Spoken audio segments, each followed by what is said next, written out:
Gotcha. Yeah. Where you home? You in Houston? Or Yeah, you I'm in in Houston. Atlanta? In Houston. Okay. Yeah. Yeah, Yep.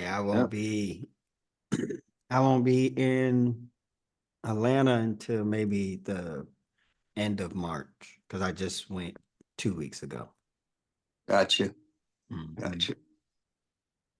Do you remember where we left off at?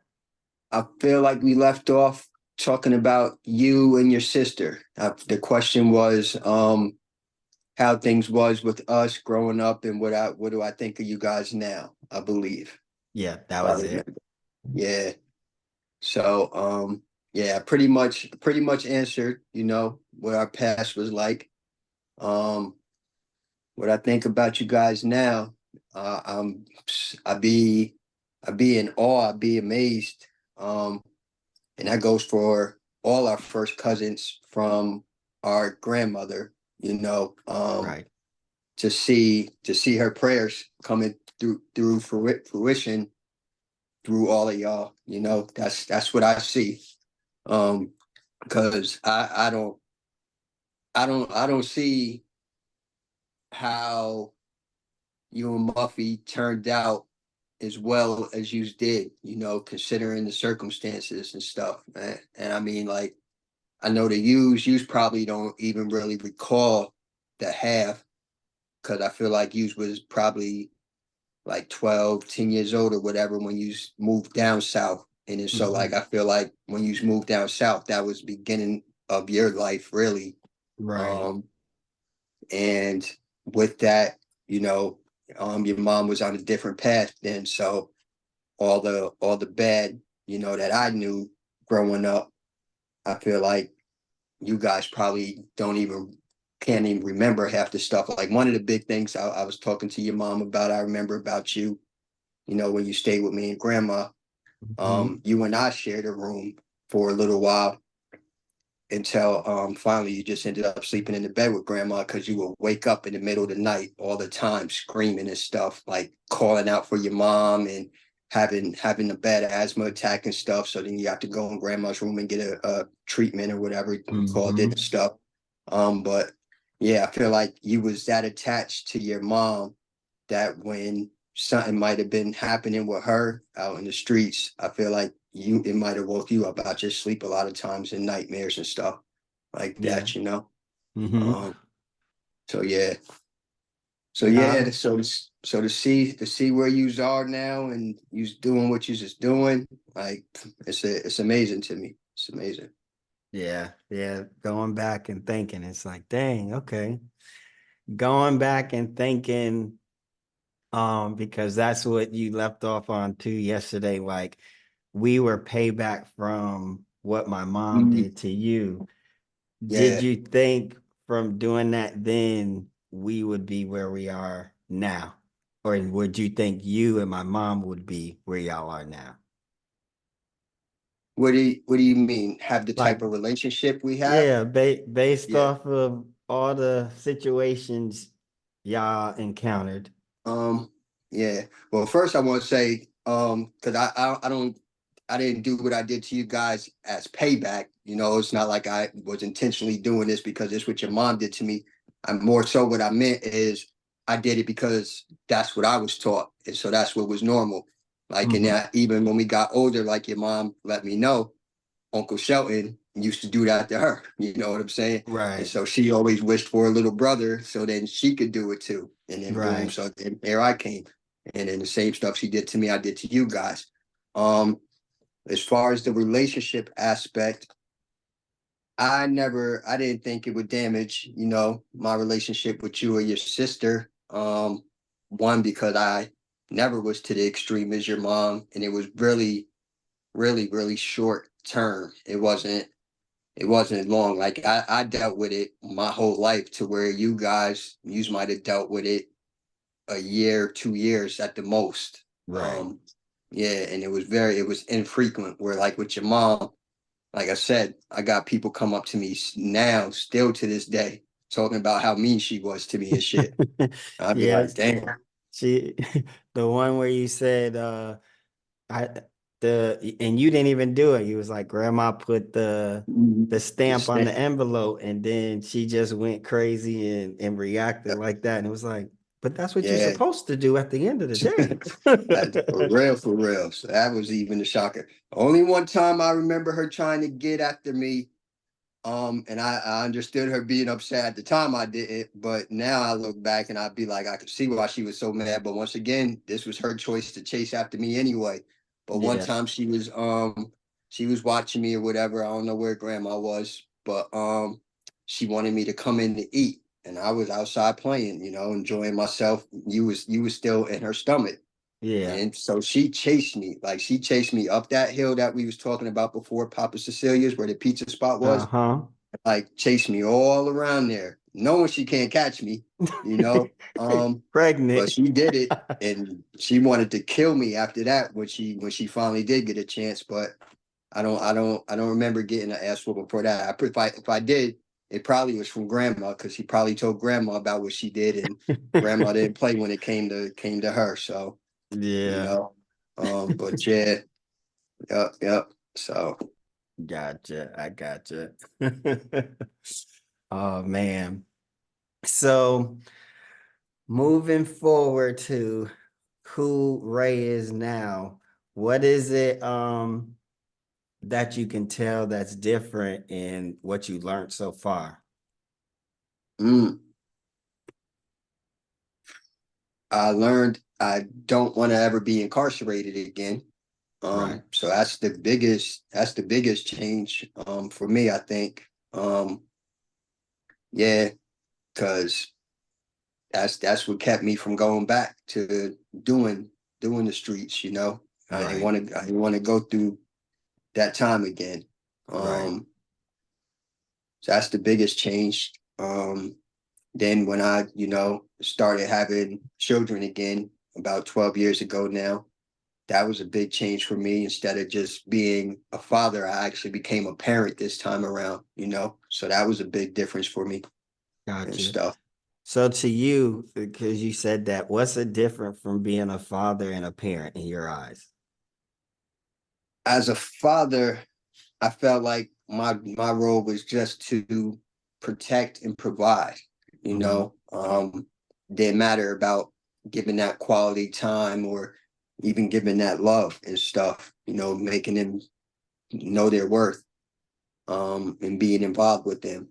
So that's what I feel like somebody can be okay with themselves as a father if they at least give that much. And Right. you got some women, that's all they really expect or would like from the guy. Right. Difference with being a parent now is, with my younger ones, I'm very active, very involved. Whether it's with school, their sports activities, something, that time spent with them matters to me now, and I always try to make it meaningful. Right. So that's the Gotcha. difference. No, Yeah. that's good. It was good to hear what you Mm-hmm. thought of it in the in between. So okay, Yeah. okay. And what is it that you enjoy the most about being a parent and a father now? Like what you may have missed in the beginning phase? Man, seeing myself in these kids, man.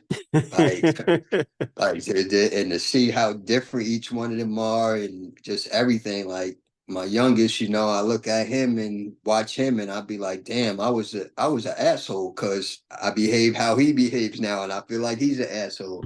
And then I got my other ones, the girls, they're sweethearts. And then I got my boy Mateo, and he's just like lost, don't got a care in the world. They each one of them got a little piece of me and I look at it like, wow. So Right. yeah, that's big. That's big for me. That's the big part. Okay. Yeah. Okay.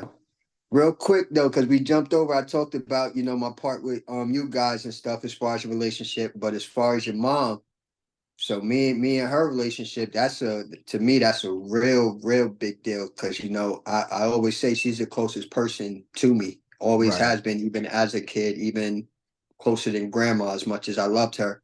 Um, but there was a time that I didn't F with your mom. And I don't Uh-huh. I don't know if you recall the time either, because you are actually the one that called the cops. I don't know if you remember that or not, but you and your mom, we was getting into it out at grandma's house and stuff. This is 98, matter of fact. And we're getting into it, having a big argument, yelling, cursing each other out.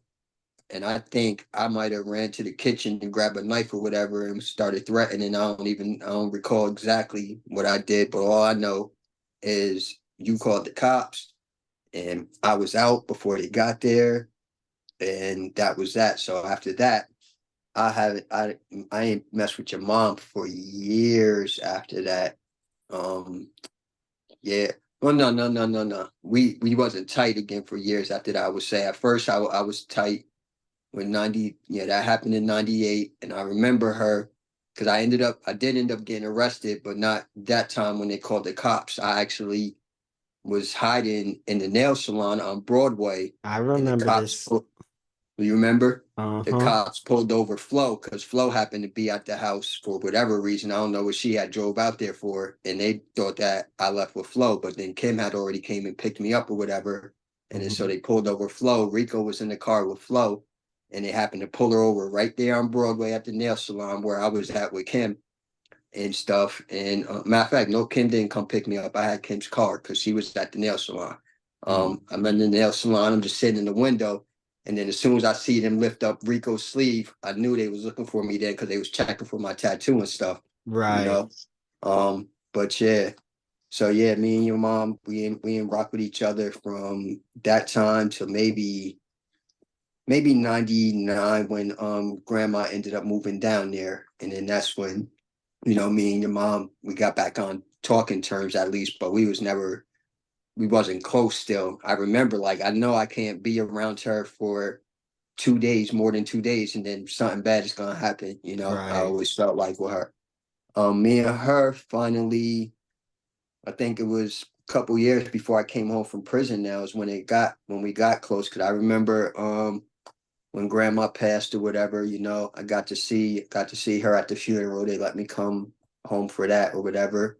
Mm-hmm. And then I think your mom wrote me at one point, and my response to her was like, we're related, but we ain't family and stuff. And I felt that way for a long time. It wasn't until, like I said, close to the time I was coming home that me and her was able to rebuild our relationship and stuff. And it's just been all up since then and So everything. But that was even the same with grandma. Like, me and grandma had just made up prior to her dying, actually. So, like, I'm grateful that that happened because the first time she had died, I wasn't even aware. I was in the county jail still at that time, and I wasn't even aware of that until after the fact when she was good again and stuff. And then they let me know. So when I found that out, I made sure me and her was back on good terms and everything. And then 2 months later, she passed away. So, yeah. but yeah,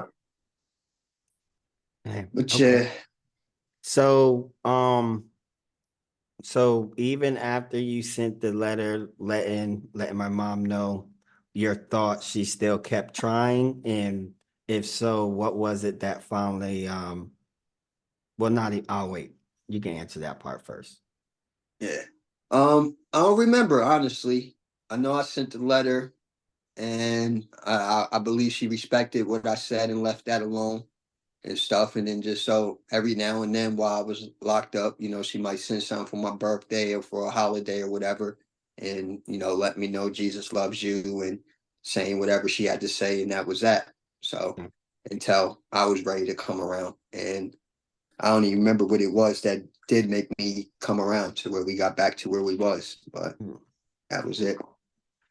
Get But yeah. receiving that while you were in jail, how'd that make you feel? And what was your thoughts like in that process?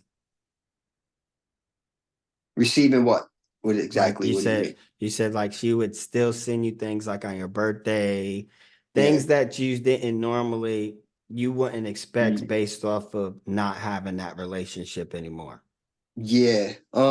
It showed me that she had changed a lot, that she was about good and stuff and wanting to do good, and how much I did matter to her, and see that she did,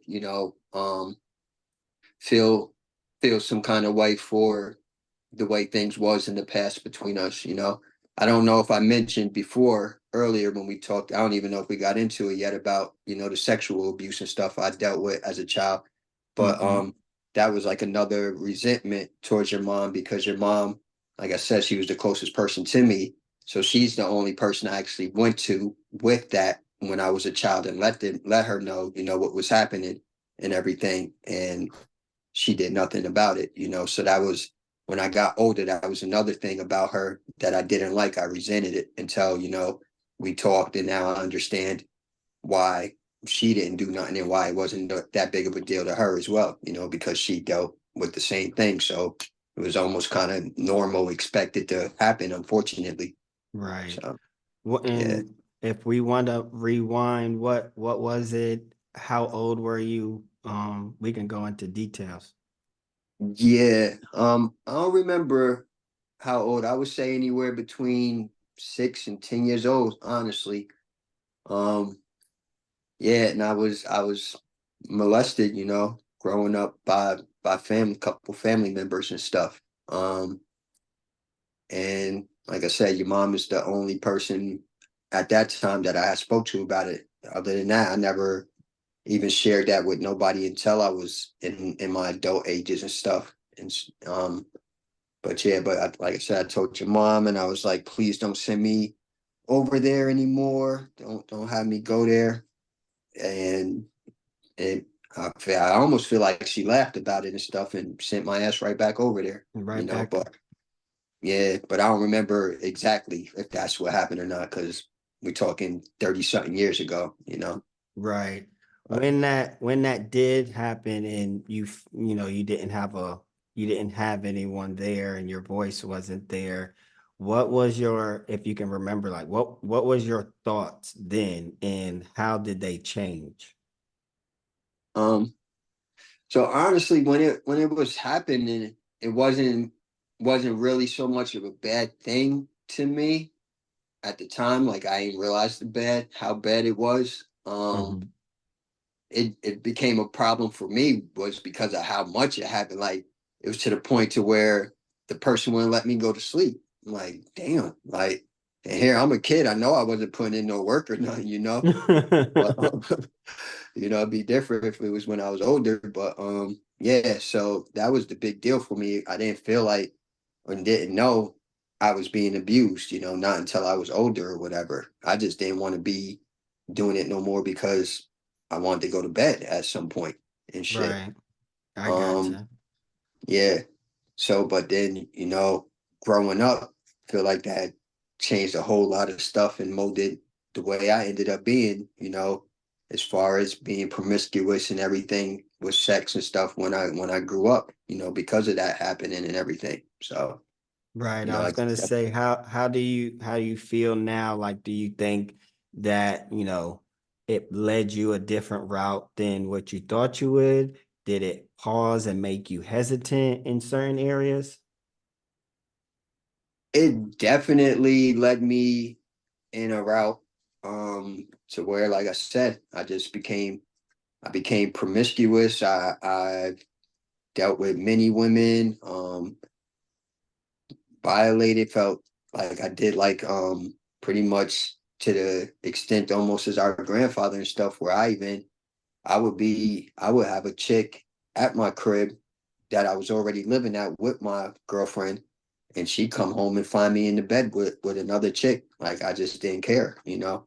And Right. it wasn't that didn't I just didn't view sex as that big of a deal. Like I didn't feel like I was doing too much wrong, you know, by doing what I was doing. Like my heart was with the girl, but I felt like it was okay to sleep with anybody because I didn't value what actually takes place between somebody you share that experience with that really matters, you know, have feelings for, you know. Right. It was more so like I wouldn't say like a extra activity, but a extra activity. It's like, all right, cool, you Yeah. know what I want, you know what you want. Hmm. No need to go back and forth. Yeah. It's what it is, and there's no feeling on your end. There's no feeling involved because it's just sex. Mhm. Yeah, exactly. So, do you feel that plays a part in your current love life now? Ah, man. Yeah, I think it played a big part, you know. Wasn't too many years ago, you know, that I had actually got into swinging, you know. Hmm. So I experienced that. Experienced very different areas of it. I experienced, you know, the parties, like big orgy type stuff. I experienced sleeping with people's wives for them and stuff like that. So and I feel like it was easy for me to do that because of, you know, what happened in the past and stuff. So yeah, it definitely shaped a lot of things and, you know, plays a part in my relationship now. So Gotcha. So, when you were involved in that lifestyle, what was it that you were more intrigued about? I was more intrigued about the married people actually, and how they seem to have very happy, healthy relationships, even though they got somebody over here doing whatever they want with their wife, you know. Mhm. Normal thinking or society thinking, that's not, you know, nah, ain't nobody touching my wife and nobody blah blah blah. But yet Right, here you go, you got guys happily sharing, giving you their wives and stuff. And when you happen to be around them as a couple, you see a great loving relationship, and then here I am going home to my wife, and we have a horrible relationship. You know what I'm right. saying? So yeah, it's like wow. So yeah, that was the most intriguing part of it to me. Right. What Yeah. was the thing that got you to be like, all right, this is my last rodeo? Or did you run into, all right, this is my last rodeo? Yeah, life is what made it made it end. I don't know to say if it's the last rodeo or not, you know. Life is always changing. So who knows, 7 years, 10 years from now, you know, what my wife and I might consider doing in our life, you know. Right, So I definitely don't want to say it was the last. It did stop. And it stopped because of life. It stopped work, kids, just not having the time to be as active, I guess, you know. right. Um, Now, yeah. were you able to do that as a family, or was that something that you just did on your own? What was that? Did it on my own. I did it on my own. You know, my wife, she has MS or whatever, so that messed with her libido or whatever. So I wasn't getting taken care of in that way at home. So, you know, I ended up doing me and stuff. And that's how that came about. And for me, I felt that was the best thing I could do to that way let her know, listen, I'm not trying to be with somebody else and gonna be going anywhere. So this is what's happening. So you know I'm not trying to be with nobody else. Like these women is married women. I'm not trying to Right, be with them. So right. understand it's just me having my needs met. I got So it. It was more so, hey, I'm not out here in these streets with someone single, giving mhm, them a fantasy. It's, exactly. I'm just Yep. getting service at this time and I'm still coming home. So when that occurred and, y'all had that talk, how'd that go? Did it go like, okay, I understand, this still ain't right? Well, how did that? She definitely was upset. She definitely was upset. Tried to act a little understanding, but I think that was more so of her just not wanting to fight no more about stuff. Right, And it actually came to the point to where one time now she even mentioned, you know, like why is this something we don't try together then, you know? Why don't you right, bring me to a party and see what my thoughts are? So but Yeah, that never happened though. That never happened. I Are, wasn't. are you glad it never happened? I don't know. I don't know honestly, because shoot, if it happened and I was okay with it and she enjoyed herself, shoot, who knows what other things we'd be open to in our relationship right now, you know? So Right, I can't say. Who knows what opportunity might have been missed out on. right, I just wasn't okay with it at that time because say she did want to partake in what was happening, I would have been upset now feeling some way because I'm not getting none at home, but we're gonna go out here and do stuff with other people. So that would have been the issue for me because at the end of the day, the whole reason I even got into it is because I wasn't getting none at home, you know? right, right. So No, that makes sense. No, that makes yeah, big sense. yep, So yep. is that a conversation that y'all had spoke about recently or previously after? Yeah, that was years ago. That was shoot, that probably was over 7 years ago when that Okay. conversation happened. Yeah. So tell me As a this then. Okay. 7 years ago. So let's rewind and go back to year 1 through 3. How is it then? Is that like even your thought process? Like, all right, we newlyweds. All right, let's go out here and see if we want to keep swinging, or let's go out here and start swinging. hmm, oh man, shoot. Yeah, no, it just was never a thought. Never came up. Was it I don't because you know. was already getting satisfied? Nah, just I don't know because shoot. I wanna try to say this without it sounding bad, in case God forbid she ever hears the fucking podcast. But my wife, even though we have a good time together in bed, from what she showed me, she don't get busy like the other women, that I see in these swinger things and stuff do. So it's like how much I wonder how much she would fit in, or would she Right, be, I don't know. She would have to be a whole nother person than what she actually is with me. Like, right, I mean, and this is something that we talk about now and try to deal with because I'm like, yeah, you don't do this or you don't do that. And like this is stuff I'm used to be right. having done. So like something's gotta give. And like I could tell her that, and then she might do it for a little while for the next 3 times that we have sex, and then boom, it's forgotten And again. then it You know? stopped. How Yeah. what does that do? Like, what's the mindset then? Like, one, you were able to communicate to her like what your Mm, needs and what your desires are, and yeah. then you not seeing them, keep coming. Not well, not even say keep coming, but you're not seeing your communication being used for good. Yeah. Yep. What Yep. what did that go for you?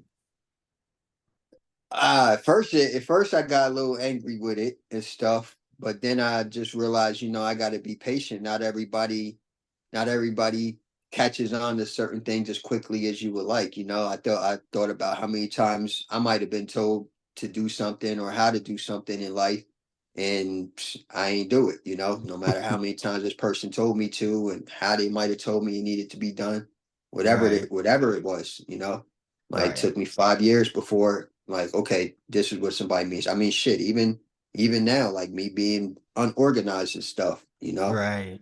Um, so yeah, so that's where I ended up taking it. Like, I'm just gonna keep hoping for the best, and hopefully, eventually, she'll come around. She'll come around. I get it. Yeah, Okay. And now moving fast forward, things moving into the right direction where like the communication is there. yeah. The communication is great. I think that's why we are working now. The fact that we actually can communicate, and I think we both feel like we're being heard now. Mhm. Neither one of us was hearing the other before or considering what the other person may be feeling, whether we understood their communication or not. Right. Um, so yeah, that's big now. And when did you feel like your communication got better? I know the backstory a little bit, but we didn't unload. But is it before you separated, or was this after you separated? This was after the separation shit. A year, probably like a year and a half after the separation. Yeah. Oh, no. I'm exaggerating because shit, we only been separated a year now, a little over a year. Mm-hmm. Um, so it was about 6 months after the separation, I'll say six months. Gotcha. Um, we had a talk. It wasn't, and it was just a talk. It wasn't even to try to work things out or nothing. It just was like our first real talk since the separation. And then after that talk, we realized then, that we still love each other and stuff. So that's when we started working on getting back together. Once that happened, and with that came a lot of communication. And we communicated about everything, about a lot of things, about things that took place during the separation and stuff. And that was that. And ever since then, we just been very, very good with our communication. Got it. So So I a lot think, of so it yeah, was a lot of opening and opening and closing doors for understanding.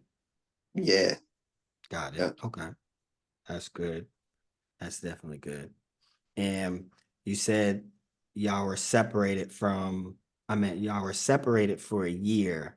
So Mm. in that year, what were you able to learn about yourself? um, shit. One thing I learned about myself, damn, and some people might take offense to this, but I was done dating white women. I wasn't, I wasn't, I had no intention on being with a white female again after this relationship. Um, I felt like I needed to be with somebody black, Hispanic, from my culture that would understand me without me having to explain me to them, Right. you know. Um, that was one thing I learned about myself. Another thing I learned was I need to be more patient with stuff. And Mm-hmm. I learned that I was a poor communicator and I could be aggressive with my words at times. Um so I learned to be more respectful now, I should say. Gotcha. Give the same respect that I would want and to speak to people the way I would want to be spoken to. Gotcha. What helped you realize that? Just time and reflecting, reflecting. I did some therapy, during the separation. So I was in therapy. I Was did the a did a couple. therapy on your choice, or was that something that was like something you knew she wanted you to do if y'all Yeah, worked it out?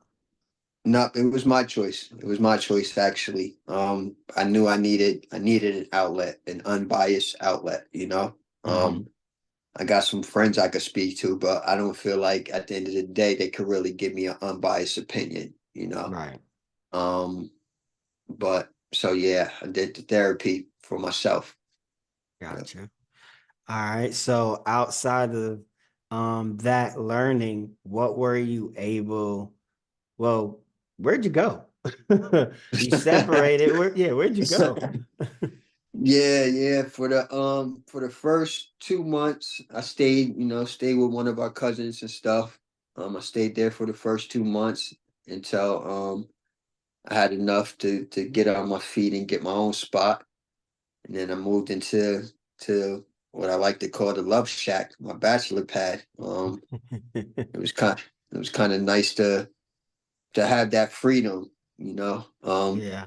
Just to I don't know, just to remember who the hell I was, because I feel like I lost myself a lot with her as well because I was trying to be a better a better man. I was trying to be in a relationship trying to be a partner. Right. And while doing that, I was slowly giving away pieces of myself. And then when things turned to anger, I lost myself with that because that's not me. I'm not an anger person. I don't let it come out, in ways that I let it come out as far as being, like I said, verbally aggressive and everything. Um, Right. feel like everybody had to walk on pins and needles for a couple of years because they never knew what my reaction would be. Right. Um, so yeah, so getting out and getting to get that peace again was a big, big thing to me. And that was like one of the main things too. I told her when we did start making up, I was like, the moment I feel like I'm losing my peace, that's it. That's a wrap. Because I will not ever lose that again. I won't. I put this post on Facebook too a few months ago. About something about being the monster that the things I went through created. Hmm. I won't go back to that no more and stuff. Now So you gotta have your boundaries and protecting your peace, because those two things, once those are off balance, it is chaos. So I get it. mhm. Now, so now the fun question is, now you got the man cave, now you got the bachelor pad, you ain't got the kids around 24/7, you don't have the wife around 24/7. How was that, and give us some details. What was that like? Oh man, that was something. That was something. I Because of what I was going through, I couldn't enjoy it as much as I would have back in when this shit was normal for me to do. But yeah, I had fun. I had fun, dating different I don't even want to say dating different women, but doing whatever I did with these women and not having to hide what I'm doing, not lying to them, not giving them no false hopes, nothing. Um yeah, just had a good time. And then I actually came across this one little one that almost could have She came almost close to got keeping. you. She Yeah, she almost could got have you. could have kept me from going back home, man. She marked off all the checks on my list, man. She was one, not white, you know, Hmm. um, beautiful, intelligent. We had a lot of the same interests, like, and which is surprising because she was much younger than me. Like, she could have been dating one of my children. She was that young. Oh, okay. Okay. Yeah, yeah. So, but I mean, I feel like that should be the norm anyway. Like, you get a car, 20 years later, you're gonna want a newer car, right? So Right. No, I I get was, what, hey, I get yeah. it. So yeah, so it was nice. It was nice to get in this new car and shit. Right. I So, actually like that scenario. Now I got to put that one in the back pocket. I'm like, yeah, that's a good one. So we was on this new prospect that almost made it past the draft, and we need to yeah. know what happened. Why didn't she? Oh man, why didn't she? Why didn't she? Couple reasons. The first reason was because we didn't really start clicking till close to the time where I got ready to make up with wifey now. Because in the beginning of dealing with her, she reminded me a lot of myself. So I'm already not trusting her. You know what I'm saying? Because she reminded me of me. She Um, was a mini savage. she was a female mini savage, yo. Um, so yeah, I mean, like even with her coming to me and stuff, she would come to me late at night, like booty call hours and shit. I'm like, nah, this is what I do to chicks. Like, you don't do this to me. You know what I'm saying? You tell me you're gonna be here at 8, you get here at 8, you don't show up at 11. So like, nah, I can't trust it. So yeah, so I definitely, was moving real slow with her and keeping her at bay. Um, but as time went on, the more I got to know her, the more I liked her. So I was almost willing to take those chances, take them risks and stuff. Right. Um, so yeah. So then the next thing I would say that came into play that kept it from being a thing is she wanted a baby, you know. And so I knew that I'm unable to do that anymore. So like I didn't know what that meant for our future, you know. Right. Did Very she serious. already know that? At that time, I don't think I told her. I can't even remember when I finally let her know, you know, I don't have that capability no more. Um, but when I did let her know, I don't think she really paid attention to me anyway, because even still after she was talking about trying to have a baby with me. So I don't think she paid attention to me letting her know I can't do this anymore. Because Right. actually, for a while, I was playing the role with her and stuff, and was like, "Yeah, okay, we're gonna have a little girl. We're gonna name her this, blah blah blah." You know. So that's what I did in the beginning until I finally did let her know that, you know, I don't possess that capability. Right. Um, so yeah, so that was the other thing that made me not move too fast because I ain't want to disappoint her if that's something she really wants, and you know, I don't know how he's gonna make that happen. Right. Yeah. Um, and then big thing was making up with wifey. Like I said, the conversation me and wifey had, there was no expectations for it to go the way it went and for it to be a makeup conversation. It just was us finally talking now, you know. Right. Um, we didn't really have a conversation throughout the whole separation if it didn't have to do with the kids, you know. Right. So that was it. So how'd you break it off with the potential? Oh man. So I did some dumb shit. Did some dumb shit because wifey and I we started making up in June, So when and making up, did that mean y'all started hanging out again? Y'all we start started yeah we started dating, started talking, and eventually ended up having sex because we was trying to go without even doing that and stuff, and just date each other and get to know each other, you know, all right. over again. But that lasted probably a week, if that. It Yeah. was like I already Um, knew you enough. We just yeah. now trying to just figure things out. Yeah. So that was that. And then but prior to her and I making up, you know, I had already had plans with my friend. I call her Young Thing because, like I said, she was young enough to be dating my kids. So that was my name for her, Young Thing. We already had plans to celebrate my birthday and stuff. And Mm, wifey wasn't around for my birthday. She had a softball tournament that weekend, so she went and she was gone. So I kept my plans with the Young Thing, you know.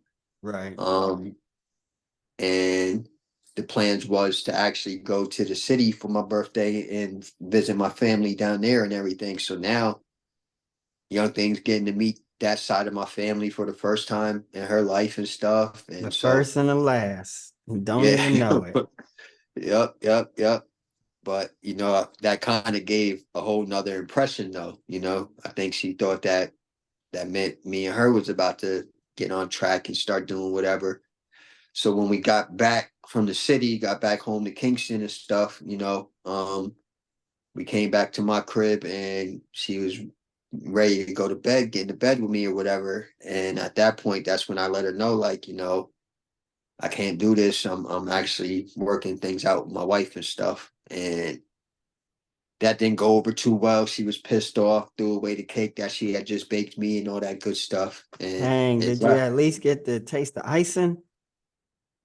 You know, I don't even remember having a piece to be honest with you. I feel like I did because I feel like it was good. I had a picture of the cake. I know that much. It looked good.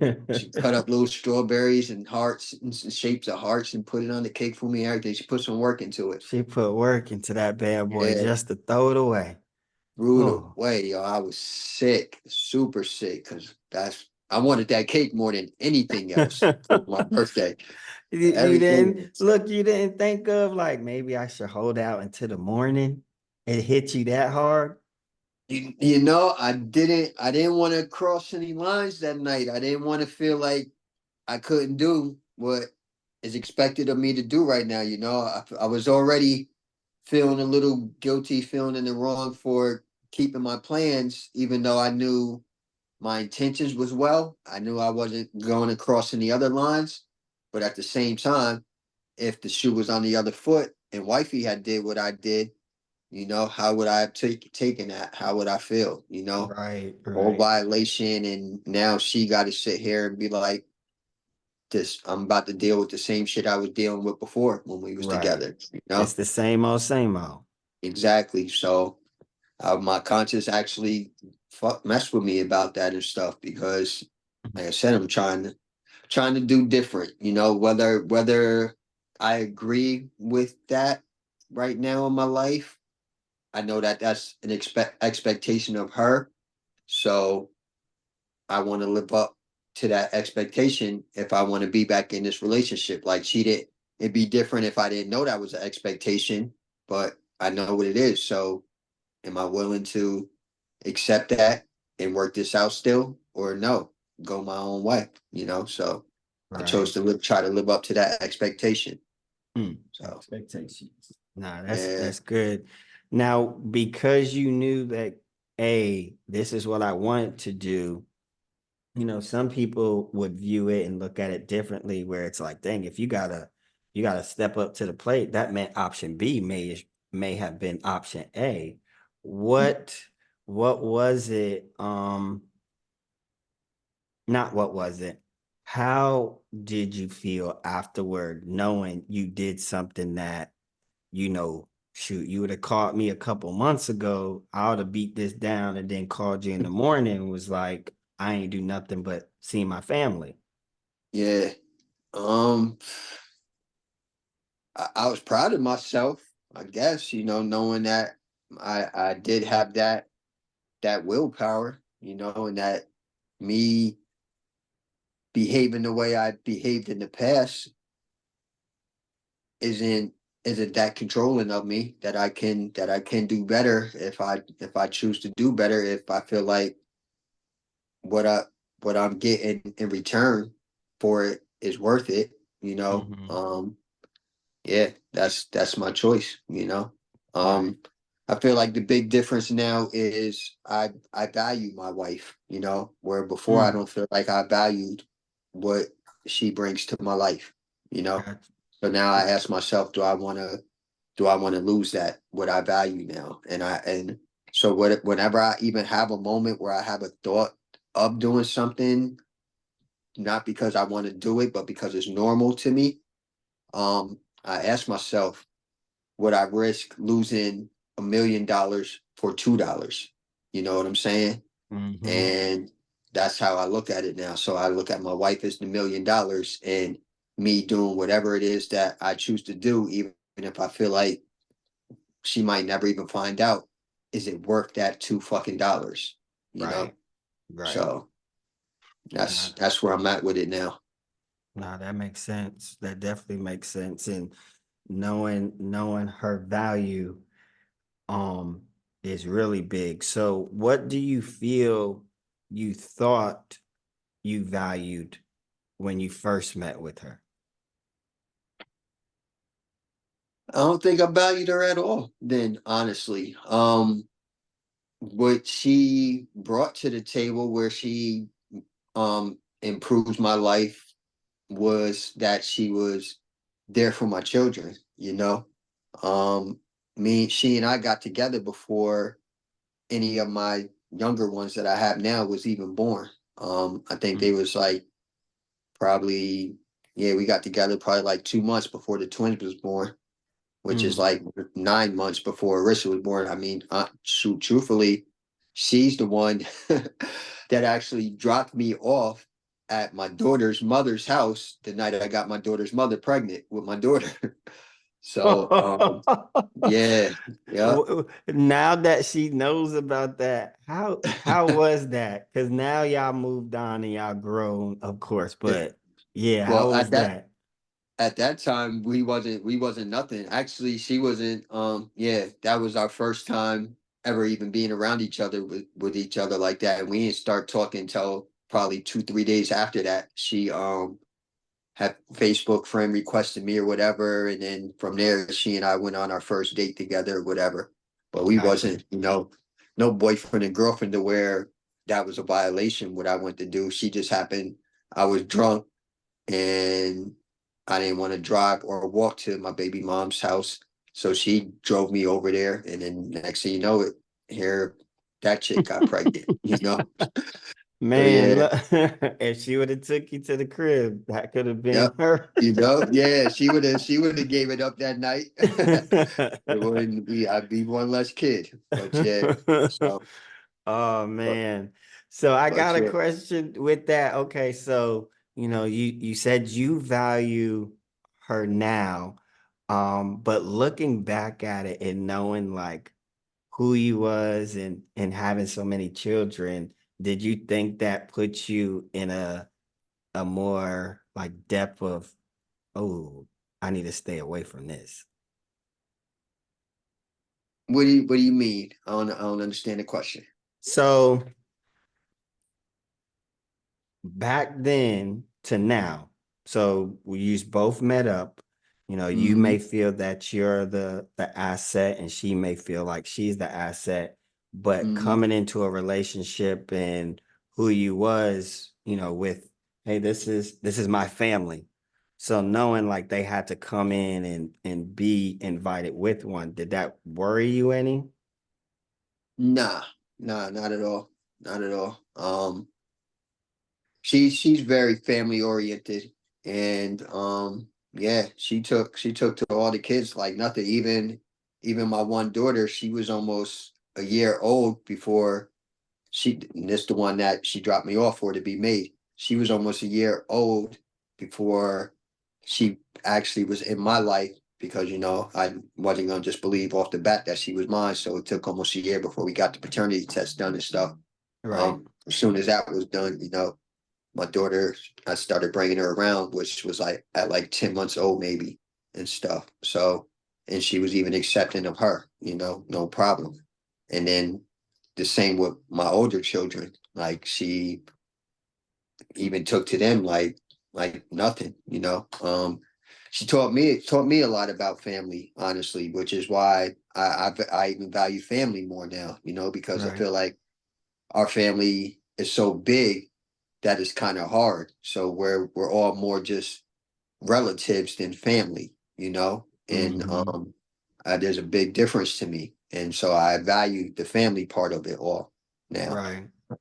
Now that makes sense. And do you feel like that's what drew you to her more is because Yeah, she was so definitely, accepting to you? definitely, definitely. Her that and her family. Period. I remember when I decided that I wanted to marry her. We was at her grandparents. It might have been 50th anniversary, I think. Mm, But we was at one of her grandparents' anniversary, whatever, and watching her grandfather and her grandmother, on the dance floor and just together. Period. I looked at them and I said to myself, "That's what I want," and I knew that that's a value in her family, so I knew she's the one that could give me that. So that's mm. that's when I decided, she's who I want to marry.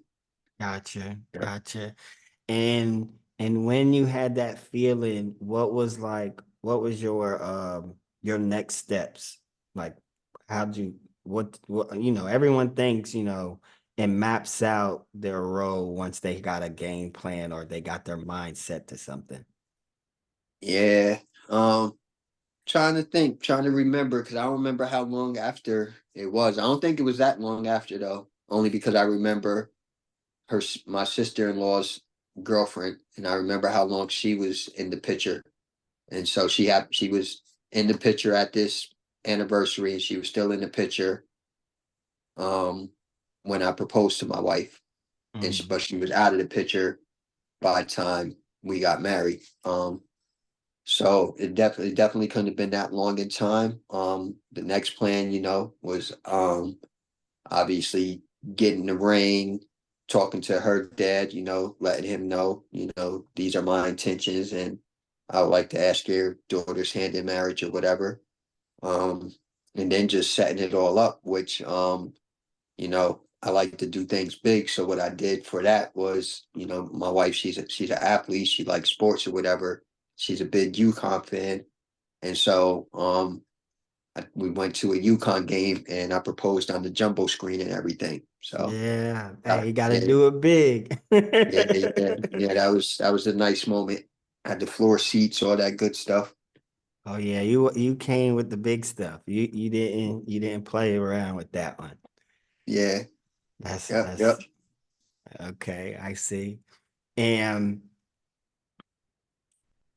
l- taking the twist, when did the honeymoon phase shift, and what was it in that shift you could have done to help it get back on track, or what you feel it could Man. have got back on track? So this is gonna sound crazy because you would like to think that when you get married, you're getting married and everything is all good, but shit, we went into the marriage and pretty much not liking each other already then, I feel like. So there was no honeymoon phase for me, truthfully. I Mm, don't feel like we ever had that. Which is why I think we're the way we are now, because I think now is like the first time that we're really even liking each other. Because even prior to us getting married, she had things that she knew that I either did or said or whatever that she was upset about. So she really wasn't even giving herself to me fully because she's feeling a way about something I did that she never let me know. She knew now and she was hurting by it. You know what I'm saying? right. So she couldn't really give herself to me fully and I'm not knowing it. So I'm thinking that, you know, this is just her and I can't even stand how she was now, you know. Right. So What's the that? big thing you said was before this was you are working on communication. So the communication was off where it put you Mhm. deeper in a hole that you didn't even know you was digging. Yeah. Yep. Makes sense. And now Yeah. you're able to slowly make the turn and make that transition. So that's definitely something good because now in this era you don't really hear a lot of people making that turn. You only thing you're hearing nowadays is if it ain't right, option B, C, D, and F is right around the corner, and that could be your new A. So knowing based off of you being single at that time and it's easy to find what you were looking for, what makes it what makes it easy for you to not go that route anymore? Mm, valuing what I have now, valuing my wife, valuing my family, just valuing what it is now. Like it's totally different. Like even like I said, there was a lot of aggression with me. So back when before the separation, I feel like everybody was on pins and needles. I always felt the way whenever she would come home, she would feel the way when I walked in the door. The kids would feel the way, not knowing what's going to be that day or what they're going to hear. So Hmm. to not have that anymore now, to be able to walk in the house and me and the kids are just being silly now with each other and playing with each other, and me and her happy to see each other. Like that's big to me because one of the things, having the bachelor pad when I didn't have somebody here with me and stuff, I would miss my family, even the bad time that I was having with them. When I was there Hmm. miserable, I kind of missed them and stuff being here alone, wishing that somebody was there to watch a movie with me or something. You know what I'm saying? Oh no, I get it. I was on the phone with one of my buddies the other day, and we was talking, and he was like, you know what? A couple years ago, it was cool saying like, yeah, I'm single, I got my own shit. But he was like, Mhm. man, I was sitting back and realized it's just me. Uh-huh. Ain't no fun in that. And I said, man, trust and believe. I understand where you coming from because when I'm in my apartment and my tooth start to hurt or my jaw starts to hurt, ain't nobody in here to know, like, let me see if I could do something to help them. Yeah, And it's like, it's those small things you gotta appreciate and value when you have them, because yeah, when you don't, it ain't yep, always good every day. yeah, So, yeah. so yeah, knowing you have that family and knowing like, dang, I'm sitting here and my family's sitting there and they have each other. Let me get my Mhm. shit together and see what I want to do. Do I want to be a part of that and know what it is? And now you do know. So that's Yep, yep, definitely good. My yeah. last thing for you, it's gonna go back into where, and it's still today, but back when you said, you was, dealing with drugs and making quick money, how was it when you came back this time around and you're making an honest living, but back in your head, like, shit, I would make three times this in half the day. Yeah, yeah. That was the biggest thing, the hardest thing. To have to really humble myself. And I mean humbled myself to the point where now I told you when I first started selling drugs, I was 15. I had just started working at McDonald's. And Hmm. the reason I started working at McDonald's, real quick, is so boom, I'm at McDonald's one day, me and Juice that I told you about before. And I'm talking about, yeah, nah, I would never work here. I wouldn't want to wear this uniform, blah, blah, blah. And the owner happened to be sitting at a table right next to us and overheard the conversation. And he said to me, well, you play basketball? I'm like, yeah. He's like, you wear a basketball uniform, right? And I was like, oh, you got a good point there. So that's how I ended up starting working at McDonald's. But I say all that to say, here I was not willing to even work at McDonald's as a teenager because of the uniform at first. Right. But now when I came home from prison, my very first job, I'm working at fucking KFC. So now Mm. I'm at KFC. I'm wearing the KFC uniform. I'm fucking people that I used to hustle in the streets with is coming to fucking KFC getting chicken. And here I am, not the man no more as far as that goes, serving chicken and stuff. It Like, was the so guy yeah, giving them the service, and now you the one providing them a service. yeah, yeah. So that was a big thing for me. But I'm grateful for that to be humble because now I just move humble with everything else now, humble Right. myself. So No, that makes sense. That makes sense. mhm. Yeah, it's always interesting hearing back, like once you get a taste of something and then you gotta, wean yourself off and go another way Yeah, because long term wise, that's not good for you. So yeah, yeah. definitely Not understand. and that was definitely rough at first, especially when I got my second job now, which was driving taxis. So now I'm driving taxis, and a lot of the people that get in the cab are people once again that I used to serve. So now they're keep, yo, what's going on? Blah blah blah. We can get this, we can get that. And I'm like, damn, I could get back in and serve these people, but stayed away from it. But it was damn sure a thought, man. Right. It was a thought. Like I said though, the kids. I think if it wasn't for the kids, I wouldn't have. There wasn't nothing else that I needed to really to be out here for. At least I felt like at that time in my life. Right. So I would have risked it again. I think honestly. It was so you feel like if the kids wasn't here, it would have Hmm. been okay to get caught and have to be behind bars. Well, Yeah, I would have. is it because of just the everyday life, or was it because you already had a routine because you already experienced it? Why would you say that? Because I, I didn't care. I guess I just didn't care. I feel like take away all the street stuff that could happen to you. the risk worth the reward, it was worth it to me if the only risk is going to jail, it was worth it because the reward was good. Not ever having to worry about money was to Mm, me was a great reward.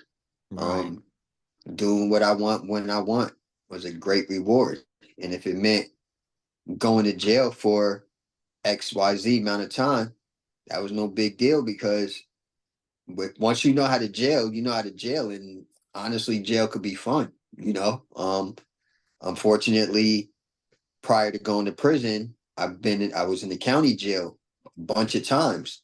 And I Right. kept going back and forth to jail in the county because it was no big deal. It was like being home in the streets anyway, because most of the people you fucked with was in the jail anyhow. So it was like going to community college for the county. Right. Um, Okay. and then prison eventually became easy to do. Once when I went away, two of the rules they tell you don't fuck with the gambling, don't fuck with the drugs and stuff. Eventually when Kim and I split up and I had to fend for myself, I did get involved with the gambling. But Right. now I'm in my element, so I'm dealing with gambling anyway. So I'm enjoying myself while I'm in prison now. One of my best Thanksgivings and most memorable Thanksgivings ever was in prison because the first facility I was at was a cooking facility, so therefore we had a stove in the dormitory, so we was able to cook and we did a hell of a Thanksgiving, man, and it felt like family. Right. It was a beautiful thing. So prison, like I said, once you know how to do it, is really not that bad. So if I not having anything in the streets, I could care less if I go to prison for a little while and get to read, get to be healthy, not have to pay no bills, be responsible for nothing. Right. No, that makes So sense. Some yeah, people, yeah, some people wouldn't know what it is because, they just know what they see on TV and what they assume what they read in books. So yeah.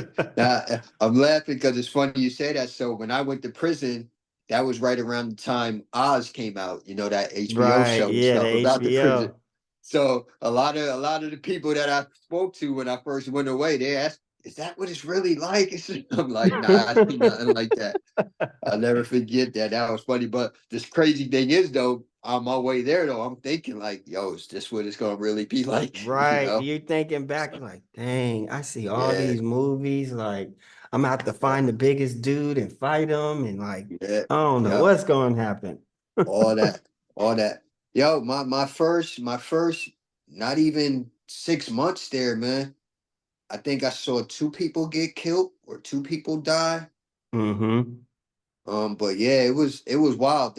My first half a year there was wild, and then after that, they got real strict with their punishments and stuff for people to Right. where stuff calmed down. But yeah, like when I first got there, you could fucking cut a person. Fucking some people you can even rape a person, and you're just getting thrown in the box for 90 days. But by the Right. time I was there less than a year, now that's a whole new charge. So now people getting 7 more years on top of whatever they're sentenced for. So now people calm down and a lot of that Right. stuff wasn't happening. So like, yeah, it was crazy. That was a whole new world for me to adjust to. And fortunately, I was able to adjust easily and quickly because my first couple months there, I stayed to myself. I didn't fuck with nobody. I had Kim still, so Kim made sure I was good, sent me Right. money, took care of me, did whatever needed to be done. But once she left, now I was on my own. So that's how I got involved with the gambling and stuff up there. I used to do the football tickets, with the spreads and everything. Yeah. And then I ran the poker table in my dorms and stuff. So Gotcha. that's how I made my money to get by and survive and stuff while I was there.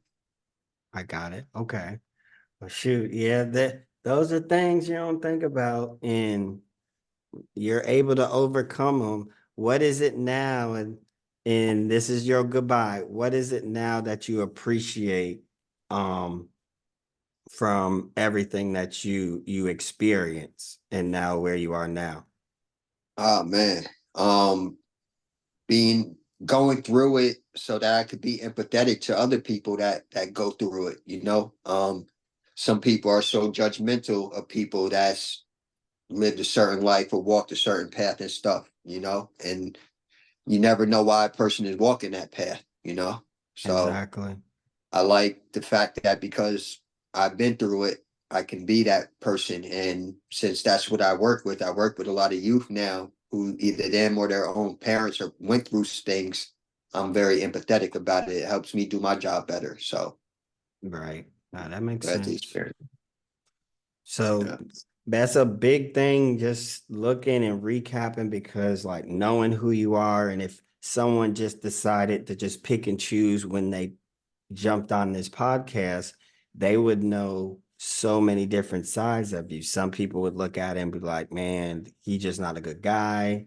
Mm, He's a bad guy. And then if we look at your younger age, it's like, dang, he just, he went through a lot. Like we skipped and we didn't talk about, why our grandmother was almost considered your mom and my mm, mom considered your sister. But if we yeah. started from there, it's like, dang, okay, he grew up this way, and then he had got taken care of this way, but being taken care of, he was taken advantage of. But we Mm, know being taken advantage of at a young age, when you get older, you're gonna think it's normal, like what you said, and then it just had this, tumble effect, but now you're coming back and doing things to make up and be a better person. So in society, a lot of people would look at it and still write you off, but mm, you still overcame that. And like at the end of the day, you were able to get married, you dealt with something and you had to part ways, and you were able to hit adversity, find a new place, get a new car, because you didn't talk about that on this one. yeah. Um, know who you are and build from there, and now go back to where you knew where home was, and show like, I know who I am now, I know what I can do, and I know the extra value I bring to our family. Now it's Mm. up to us to understand the value together, and I learn your value even more. So Well said. Agree. So yeah, man, this episode with Life and Raise Kicks has came to an end. I hope y'all had some great moments in here. Anything that you had, any questions, comments, concerns, drop them below. We'll come back and we'll answer them. And this is family. So he'll be back on here, and we got another thing we can always talk about. But other than that, Ray, do you have anything to leave them with? Nah, thank you. Thank you for having me. Thank you for this opportunity, man. Appreciate it. Keep doing what you Absolutely. do. Thank you.